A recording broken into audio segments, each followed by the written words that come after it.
സംബന്ധിച്ചിട്ടുള്ള ചില അധിക്ഷേപ അല്പം ആശ്വാസമായ ഒരു വാർത്തയായല്ലേ ഇത് കേൾക്കുന്നത്?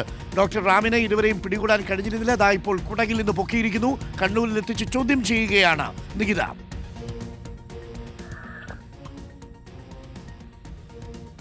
നികിത, കേൾക്കാമോ? മുൻകൂർ ജാമ്യം സുപ്രീം കോടതിയിൽ നിന്നും നിഷേധിക്കപ്പെട്ട സാഹചര്യത്തിലാണ് ക്രൈംബ്രാഞ്ച് ഉണർന്നത്. നേരത്തെ വേണമെങ്കിൽ ഈ പോലീസിന് പിടിക്കാമായിരുന്നു എന്ന് തോന്നുന്നുണ്ടോ? അതെ സാർ, അതെ സാർ. പോലീസിന്റെ അനസ്ഥ കാരണം തന്നെയാണ് ഇത്രയും ഇന്ന് 100ാമത്തെ ദിവസമാണ്, അനിയൻ മരിച്ചിട്ട് 100ാമത്തെ ദിവസമാണ്. ഇത്രയും ദിവസം വരെ വൈകിട്ടുള്ളത് പോലീസ് തന്നെയാണ് ഇത്രയും സാഹചര്യങ്ങൾ ഒരുക്കി കൊടുത്തതെന്ന് വേണം പറയാൻ. ഓക്കെ. മാത്രമല്ല, കണ്ണൂരിൽ ഉണ്ടായിരുന്ന സമയത്ത് കസ്റ്റഡിയിൽ എടുക്കാമായിരുന്നു. ആ സമയം പോലീസ് പാഴാക്കി, തെളിവുകൾ പോലും ആ ഘട്ടത്തിൽ നശിപ്പിക്കപ്പെട്ടു അല്ലേ? അതെ സാർ, അതെ. ഡോക്ടർ റാമിനെ പോലുള്ള ഒരാൾക്ക് വേണ്ടിയിട്ട് ഒരു സാധാരണ പയ്യൻ എന്തിനാണ് പോലീസിന്റെ കസ്റ്റഡിയിലാവുന്നതെന്നൊക്കെ ഉള്ളൊരു ചിന്തയായിരിക്കും റാമിന് വന്നിരുന്നത്. അതുപോലെ പോലീസും അയാളെ ഹെൽപ്പ് ചെയ്തു. ഇന്ന് 100ാമത്തെ ദിവസമാണ്. ഈ 100ാമത്തെ ദിവസം വരെ ഹെൽപ്പ് ചെയ്തിട്ടുണ്ട്. എന്തായാലും ഇപ്പോൾ കസ്റ്റഡിയിൽ എടുത്തിരിക്കുന്നു എന്നത് കേൾക്കുമ്പോൾ അല്പം ആശ്വാസമില്ലേ നികിത? അതെ സാർ, അതെ. Okay, thank you Nikita.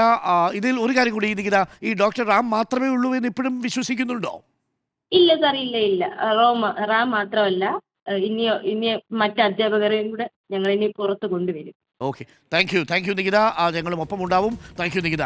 അപ്പോൾ നിതിൻ രാജിൻ്റെ ആത്മഹത്യയ്ക്ക് പ്രേരണ നൽകിയിരിക്കുന്നത് ഡോക്ടർ MK റാം ആണ് എന്നുള്ളതാണ് കുടുംബം ഉറച്ചു വിശ്വസിക്കുന്നത്. ഡോക്ടർ റാം മാത്രമല്ല, ബാക്കിയുള്ള അധ്യാപകർക്കെതിരെയും പരാതി ഉണ്ടായിരുന്നു. ഇതിൽ ഡോക്ടർ റാം നോക്കൂ, ഇന്നത്തെ ദിവസം സഹോദരി പറയുന്നത് പോലെ 100ാമത്തെ ദിവസമാണ്.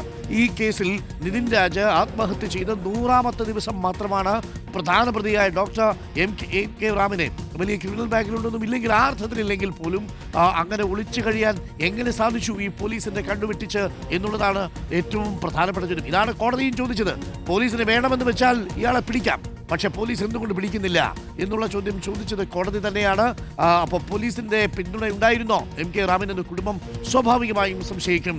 100ാമത്തെ ദിവസം ഇതാ ക്രൈംബ്രാഞ്ച് പൊക്കിയിരിക്കുന്നു MK റാമിനെ കുടകിൽ നിന്ന്.